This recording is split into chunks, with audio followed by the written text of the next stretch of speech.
Мамамен бірге базарға барамыз маған жаңадан киімдер аламыз ананы мынаны алып берді бермеңдер, хотя бы мороженое алып берші мама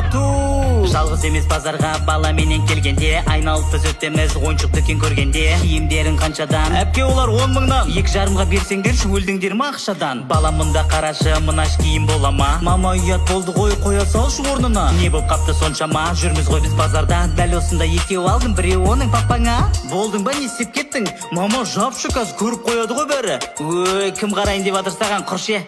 үстімдегі үлкен жараспайды мүлдем қайтарып қой жеңін өсесің ғой бірден 2 размер үлкен аяқ киім алдым зато 2 нәскемен киесің ғой қалың бутиктерге көптеп клиенттер келеді бір айналып келем деп неге алдай береді аралап жүргенде танысын көріп қалады 2 сағат тоқтамай әңгіме айтып тұрады осы жерде тұра тұр мороженое әперем пакеттерге қарай тұр бір жерге барып келем аналар ол баласының кем болғанын қаламайды дәл осындай еңбек үшін әрқашанда бағалайды өздеріне бір зат сатып алмаса да бірақ та ешқашанда баласынан ештеңені аямайды